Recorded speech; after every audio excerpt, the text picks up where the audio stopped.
বিশ্ববরণ্য মুফাসসির কাজী বাইজাবি ইবাদতের ব্যাখ্যা লিখেছেন, ইবাদত শব্দটার উৎপত্তি তরিকুল মাবাদ থেকে। তরিকুল মাবাদ বলা হয় যেই পথ সরকার বানায় না, মানুষ বানায় না।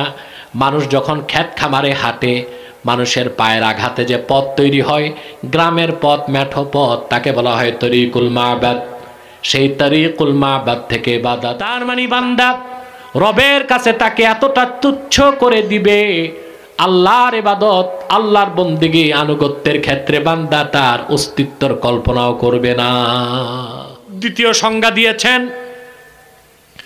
বিশ্ববরণ্য মুফাসসির ইমাম বাগাবী মাআলিমুত তানজিলে। তিনি বলেন, ইবাদত অর্থ আল ইতাআতু মা'a জিল্লাতি ওয়াল খুদু, একনিষ্ঠ চিত্তে আল্লাহ তার রাসূলের হুকুমের সামনে মাথা নত করে দেওয়া।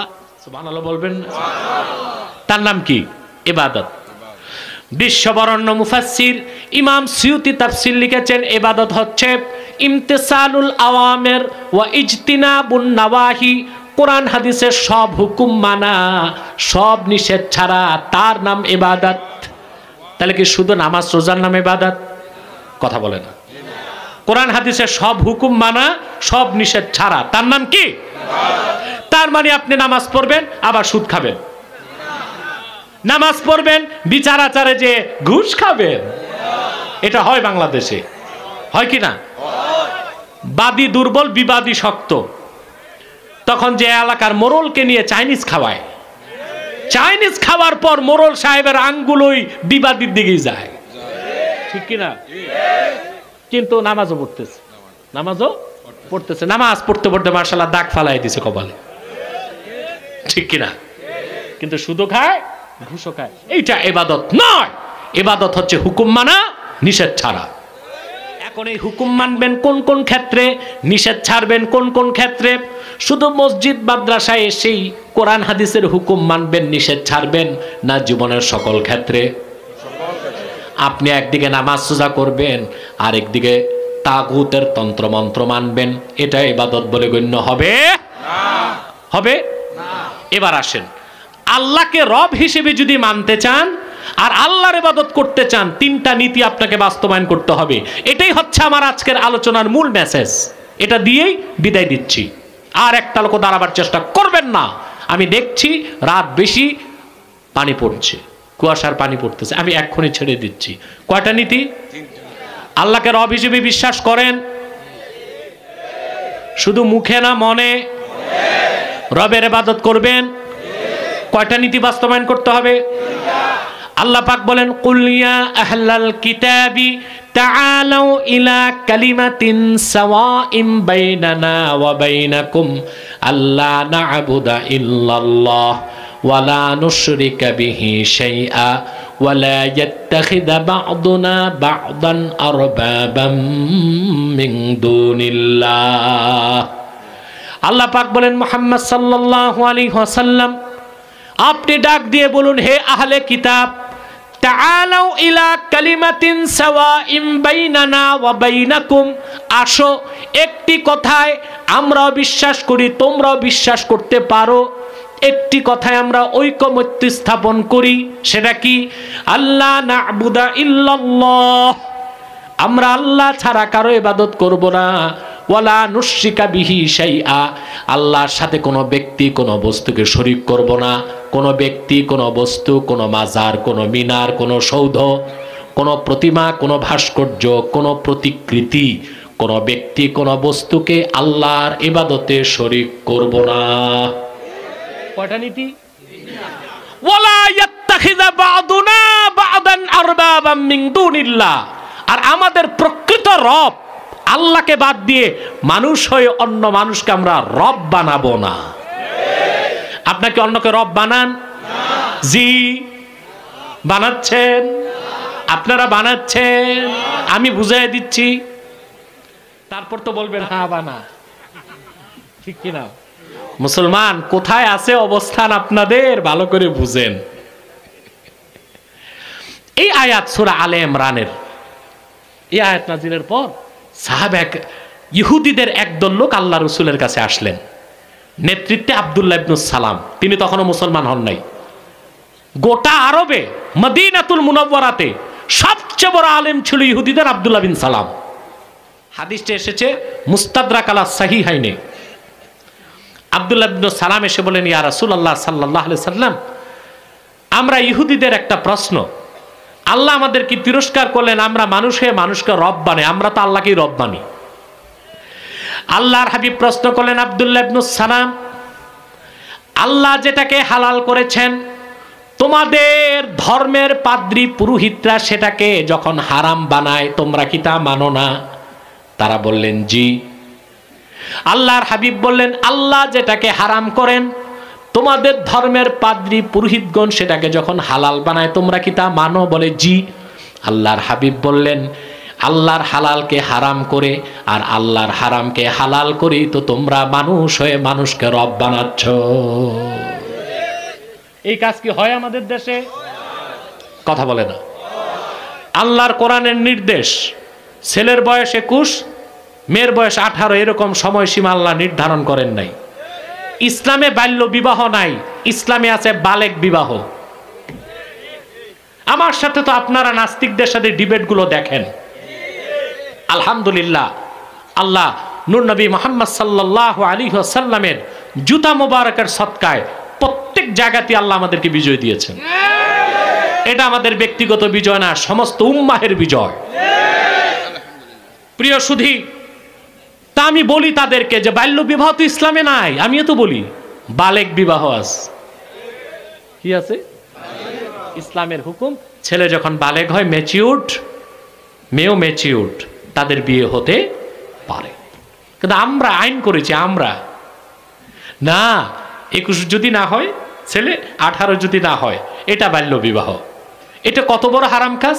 পুলিশ খবর পেলে যাবে, দনবিয়াই অ্যারেস্ট, ম্যারেজ রেজিস্টার অ্যারেস্ট, সাক্ষীরা অ্যারেস্ট, বিয়ে খেতে যারা আসছে ওরাও অ্যারেস্ট, বাবুর্চি যে গেছে সেও অ্যারেস্ট। আল্লাহ করছেন হালাল, আমরা করছি।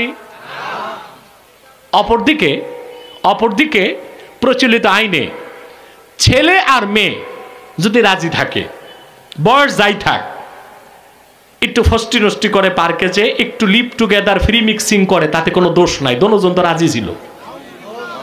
এটা জেনা কিনা? আল্লাহ করছেন হারাম, আমরা করছি। তাহলে আমরা কি আল্লাহকে বাদ দিয়ে মানুষকে রব বানাচ্ছি? এইরকম শিরক যতক্ষণ থাকবে আল্লাহর ইবাদত কবুল হবে না। কয়টা নীতি বাস্তবায়ন করবেন? আল্লাহ ছাড়া কারো ইবাদত করব না, আল্লাহর সাথে অন্য কাউকে শরীক করব না, আল্লাহকে বাদ দিয়ে মানুষ হয়ে মানুষকে রব বানাবো না। অনেক রাত, আলহামদুলিল্লাহ, এত রাত পর্যন্ত এতগুলো লোক আপনারা ধৈর্যের সাথে বসলেন। আপনাদেরকে আল্লাহ যেন আজরুন আজিম দান করেন, বলুন আল্লাহুম্মা আমিন। আমি আর আপনাদেরকে কষ্ট দিচ্ছি না, আর আপনারা প্রশ্ন আইনেন না, যা আসছে এটার উত্তরই টাইম লেগে যাবে, বাস, আর প্রশ্ন দিবেন না। সম্মানিত সুধী, আমি আর কষ্ট দিচ্ছি না, আমি বিদায় মুহূর্তে আপনাদেরকে কয়েকটা বিষয় হুঁশিয়ার করে দিচ্ছি। আচ্ছা বস, আমি আবারও বলছি, যারা দাঁড়াচ্ছেন আপনাদের কি মুনাজাত দরকার নাই? ওনারা আউলিয়া কেরাম, মুনাজাত লাগে না। আমার মতো গুনাহগার যারা একটু বসেন, এর আগে জরুরি কিছু কথা শুনবো। আমি আপনাদের 2 হাত ধরে করজোর অনুরোধ করব, আমি তাহরিকে খাতমে নবুয়ত বাংলাদেশের পক্ষ থেকে সারা বাংলাদেশে আমার যে মিশন ও ভিশন সেটা বলে দিচ্ছি। আপনাদের এখানে বিভিন্ন দলের লোক আছে না? কেউ আওয়ামী লীগ, কেউ বিএনপি, কেউ জাতীয় পার্টি, কেউ জামাত, সব দলের লোক আছেন আপনারা। কিন্তু এখানে কোনো কোন্দল আছে? ফাসাদ, ঝগড়া কেন নাই? আমরা এখানে কোনো দলীয় পরিচয় আসি নাই, আমাদের একটি পরিচয়, আমরা মুসলমান। ঠিক কিনা? আমি আপনাদেরকে করজোর অনুরোধ করব, দলীয় মতভেদ থাকতেই পারে, তা থাকবে রাজপথে এবং সংসদে, কিন্তু 3টি ইস্যুতে আমরা এক হয়ে যাব, সব দলের মুসলমান। ইসলামের সুমহান স্বার্থ রক্ষায়, মুসলমানদের সমস্ত দাবি আদায়ে, আর বাংলাদেশের স্বাধীনতা সার্বভৌমত্বকে অক্ষুণ্ণ রাখতে সকল দলের মুসলমান আমরা ঐক্যবদ্ধ হয়ে যাব। এই ক্ষেত্রে কে কোন দল তা আমরা দেখব না, কে কোন পীরের মুরিদ তা আমরা দেখব না, কে কোন মাসলাক তা আমরা দেখব না। এই ক্ষেত্রে আমি বলে থাকি মাসলাক যার যার, ইসলাম সবার, দল যার যার, বাংলাদেশ সবার। মনে থাকবে, ইসলাম মুসলমান ও বাংলাদেশের স্বাধীনতার বিরুদ্ধে সবচেয়ে বেশি চক্রান্ত করে যাচ্ছে বাংলাদেশে দুইটি অমুসলিম সম্প্রদায়। তার একটি হলো কুখ্যাত কাদিয়ানি সম্প্রদায়। নিঃসন্দেহে তারা কাফের এবং অমুসলিম। তাদেরকে যারা কাফের বলবে না তারাও কাফের, কারণ তারা আল্লাহর আখিরি নবী মুহাম্মদ সাল্লাল্লাহু আলাইহি ওয়াসাল্লামকে আল্লাহর শেষ নবী হিসেবে বিশ্বাস করে না। চিল্লায় বলেন নাউজুবিল্লাহ। এই জন্য তারা কি? তাদেরকে যারা কাফের বলবে না তারা কি? তাদের আকীদা এত জঘন্য যে তারা ইহুদি খ্রিস্টানের চেয়ে বড় কাফের। তারা বলে থাকে 1857 সালে কোরআন শরীফ বাজেয়াপ্ত হয়ে গেছে। তারা প্রচার করে মদ এবং শূকরের গোশত হালাল। তারা প্রচার করে ইংরেজদের তাবেদারি করা ফরজ। যারা ইংরেজদের তাবেদারি করবে না তারা মুরতাদ। এইরকম অসংখ্য কুফরি, জঘন্য কুফরি আকীদা তারা লালন করে। সেজন্য নিঃসন্দেহে তারা কাফের এবং অমুসলিম। আমার ভাইয়েরা, আমার বন্ধুরা, আমার আল্লাহ ও নূর নবী আমার মুহাম্মদ সাল্লাল্লাহু আলাইহি ওয়াসাল্লামের ইসলাম ও কোরআনের হাজার হাজার হাজার বছর পরে বর্তমান ভারতের কুখ্যাত পাঞ্জাবের কুখ্যাত গুরুদাসপুরের কুখ্যাত কাদিয়ানে ইংরেজ আমলে এক শয়তান নিজকে নবী দাবি করছে। চিল্লায় বলেন নাউজুবিল্লাহ। শয়তানটার নাম রেখেছিল তার বাপ মির্জা গোলাম আহমদ কাদিয়ানি। তাকে গোলাম আহমদ বলা যাবে না, কারণ গোলাম আহমদ অর্থ আহমদ এর গোলাম। আর কাদিয়ানের কাজ্জাব ছিল ইংরেজদের পা চাটা গোলাম, কুখ্যাত কাফের। সে গোলাম আহমদ, আহমদ এর গোলাম ছিল না, সে ছিল কুখ্যাত শয়তানের কুখ্যাত গোলাম। কাদিয়ানের কাজ্জাব, মিথ্যা নবুয়তের দাবিদার মির্জা গোলাম শয়তান কাদিয়ানির উপর গজব এসেছে 1908 সালে। যখন গজব এসেছে, কাদিয়ানের কাজ্জাব মিথ্যা নবুয়তের দাবিদার মির্জা গোলাম শয়তান কাদিয়ানি 1908 সালে ধ্বংস হয়ে কুখ্যাত জাহান্নামের কুখ্যাত কুকুরে পরিণত হয়েছে। তার অনুসারীরাও ধ্বংস হয়েছে। বর্তমানে কিছু কাদিয়ানি বাংলাদেশে আছে যারা বিভিন্ন রাজনৈতিক দলে ঘাপটি মেরে বসে আছে। ছলে বলে কৌশলে তারা কাজ করছে ইসলামের বিপক্ষে, মুসলমানের বিপক্ষে, বাংলাদেশের স্বাধীনতার বিপক্ষে। তারা নাম পরিবর্তন করে করে মিথ্যা পরিচয় দেয়। কখনো নিজেদের পরিচয় দেয় আহমদী জামাত, কখনো বলে আহমদিয়া জামাত, কখনো বলে আহমদী সম্প্রদায়, কখনো বলে আহমদিয়া সম্প্রদায়, কখনো বলে আহমদী মুসলিম জামাত, কখনো বলে আহমদিয়া মুসলিম জামাত। সাবধান, যত কাদিয়ানি ছিল আছে থাকবে, তারা কেউ আহমদী জামাত নয়, আহমদিয়া জামাত নয়, আহমদী সম্প্রদায় নয়, আহমদিয়া সম্প্রদায় নয়, আহমদী মুসলিম জামাত নয়, আহমদিয়া মুসলিম জামাত নয়। তারা শয়তানি জামাত, কুখ্যাত জাহান্নামের কুখ্যাত কুকুরের দল। আমাদের সকল দলের একটাই দাবি, অনতিবিলম্বে স্বাধীন বাংলায় শয়তান কাদিয়ানীদেরকে রাষ্ট্রীয়ভাবে অমুসলিম ঘোষণা করতেই হবে, করতেই হবে, করতেই হবে। এই দাবি আদায়ে তাহরিকে খাতমে নবুয়ত বাংলাদেশের ব্যানারে যদি জানমাল দেবার ডাক আসে, কারা কারা প্রস্তুত আছেন হাত তুলে দেখা।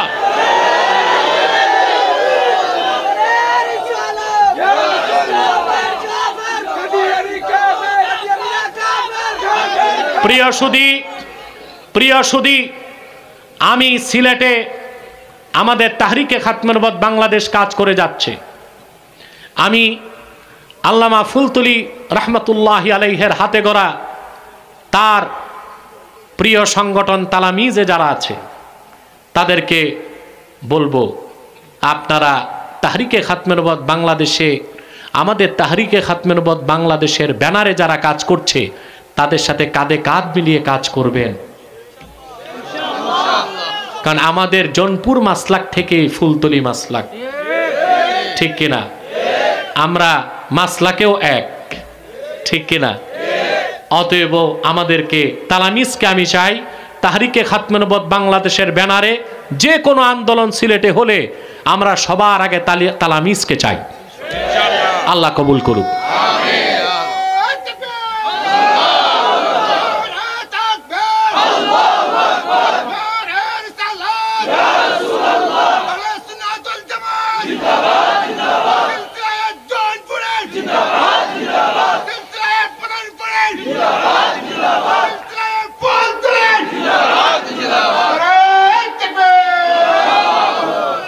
আল্লাহ কবুল করুক, আল্লাহ মঞ্জুর করুক, বলুন আল্লাহুম্মা আমিন।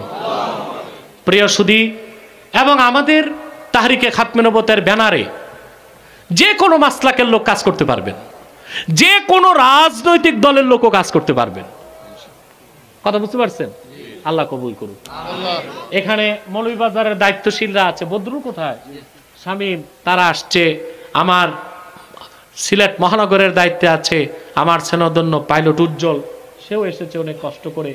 আরও যারা আছে তাদের জন্য আমি দোয়া চাই। উপদেষ্টা আছে আলহামদুলিল্লাহ আমাদের আব্দুল খালেক, হ্যাঁ, আরো আর আলহামদুলিল্লাহ অনেকেই আছে, শামীম, অনেকেই আছে। আল্লাহ তো সবার নাম জানেন।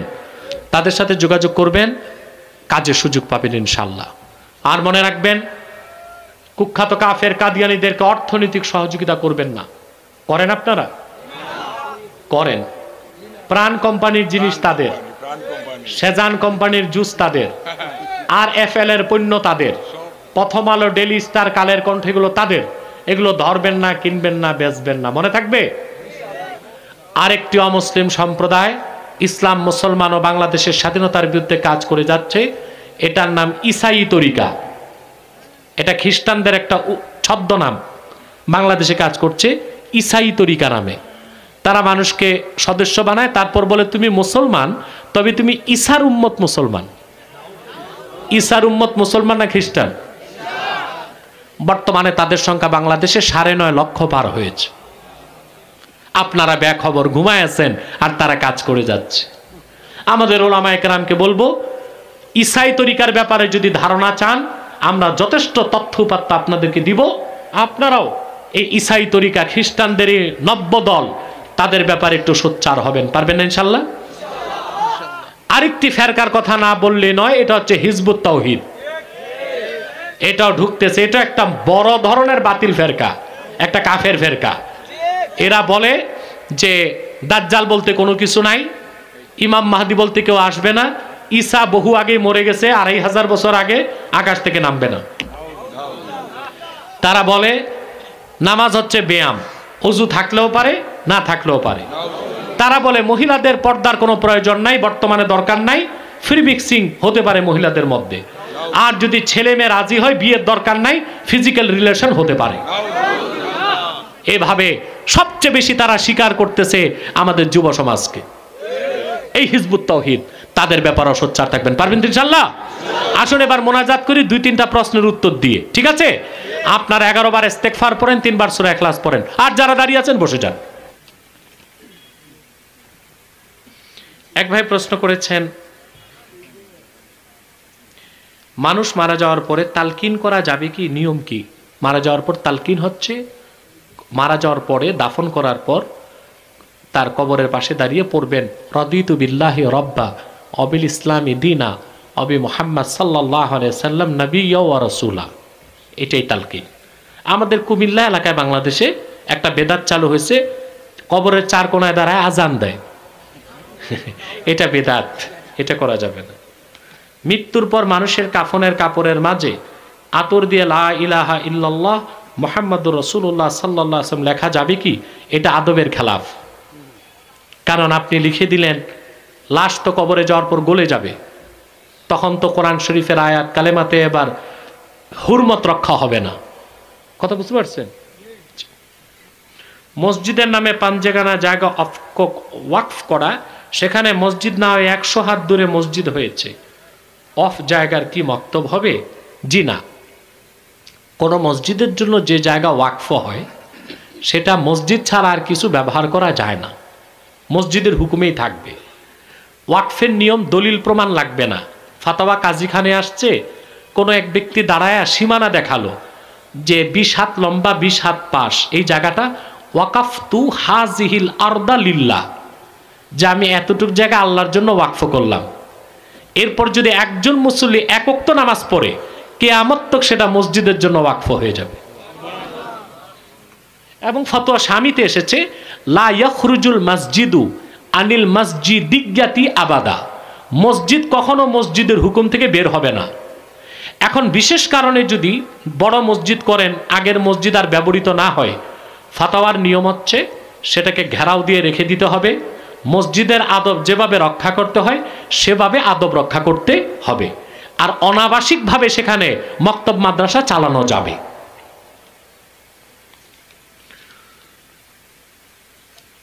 মসজিদের জন্য ওয়াকফ জায়গা, সেখানে মসজিদ হয়নি, খালি রয়েছে, জায়গার দাতা দুজন, একজনের টাকা হালাল আরেকজনের টাকা হালাল নয়। এখন এই জায়গা কি করা যাবে? আরে মসজিদের জন্য ওয়াকফ জায়গা যেখানে মসজিদ হয়নি খালি আছে না, আচ্ছা, যার টাকাটা হালাল তার থেকে জায়গা বুঝে নিয়ে অতটুকু মসজিদ করবেন। যার জায়গা হারাম, কামাই হারাম, তার জায়গায় মসজিদ করবেন না। আমি একটি বাড়িতে বসবাস করি, একই বাড়িতে পরিবারের সংখ্যা 40টির মতো লোক রয়েছে। সব সময় মানুষের গীবত করে, তার কাছ থেকে সবার বাঁচার উপায় কি? যারা বসে গীবতটা সারাক্ষণ করে না, বাঙালি যখন সুখে থাকে ভূতে কিলায় তখন। 2 ভাই লন্ডন, 2 ভাই কানাডা, টাকা আসে, বসে বসে খায়, করবে কি? গীবত গায়। তা আপনি গীবত করাও হারাম, শোনাও হারাম। যখন গীবত হবে ওখানে আপনি ওখান থেকে আলাদা দূরে সরে যাবেন। আর যদি দেখেন যে না সরার উপায় নাই, তা আপনি বসে বসে জিকির শুরু করবেন, তখন ওরা গীবত বাদ দিয়ে ভাগবে। নবজাতকের জন্মের কততম দিনে মাথার চুল কাটতে হবে? মুস্তাহাব হচ্ছে 7 দিনের দিন আকিকা দেওয়া, আর সেই দিনই তার মাথার চুলগুলো চেষে ফেলা। আমাদের মাদ্রাসায় যারা পড়তে চান, মাদ্রাসার পরিচিতি, দরবার শরীফের পরিচিতি, বিশেষ করে আমার বক্তব্যগুলো যারা দেখতে চান ইন্টারনেটে, তার লিংক এই কাগজে আছে। মুনাজাতের